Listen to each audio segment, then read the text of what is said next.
everyone. Today we will walk through the Documents tab. Earlier we went over how to upload documents in this tab and how to link them to the requirements list. Today we would like to show the other functions. For example, how to edit document metadata. If the metadata of an uploaded document is not edited, its document type may sometimes be hard to tell without opening. So we can click on this pencil. For naming the document, we can start with model number, followed by, let's say this is an LVD test report. Then the report number. For document category, it is an electrical safety test report. We can then choose which lab the report is issued by. For example, TÜV Rheinland. When is the report issued? Select issue date and to which company it was issued. If it's a certificate with an expiry date on it, we can select an expiry date. If it is an audit report, in the audit score and audit results fields, we can also make a selection. The remind date below is for when there is an expiry date, and you would like to receive a reminder. Then a remind date can be set. Options at the bottom ask us whether the document can be made public or is allowed to be shared.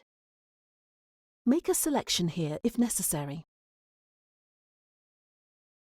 After filling in the details, we can click on Save. This way the metadata of the document is edited and complete. We can also edit document status. Click on the flag. There are 4 document statuses. When it's just uploaded and hasn't been checked yet, its default status is unchecked, indicated by a white flag. When we are checking a document and coming across points in the report where further verification is required, we can set the document status to pending first and add a remark for the reason why it is pending.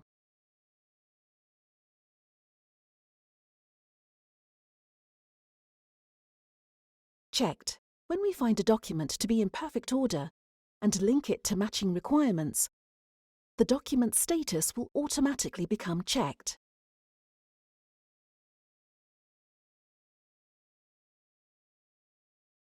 Rejected means that a document cannot be used for this technical file. For example, the document is clearly out of date, or the uploaded document is irrelevant to the product. We can set it to Rejected.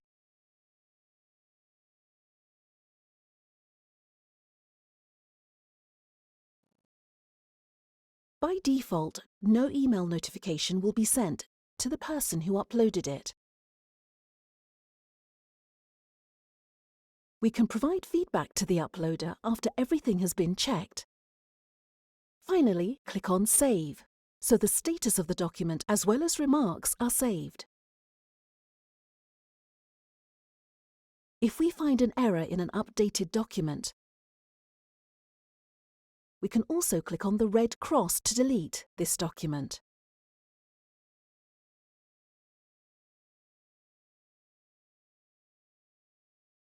While checking documents, we can switch to this interface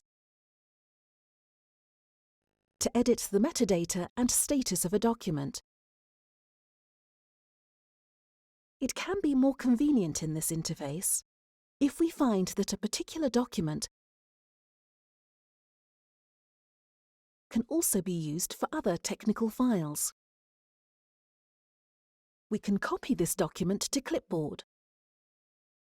Click on Yes, then go to the Technical Files overview. Select the applicable technical file, click on Add from Clipboard,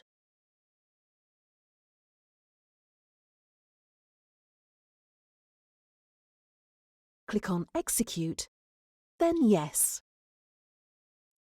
Select the pasted document and copy to file. The document is then added successfully to file. Thank you.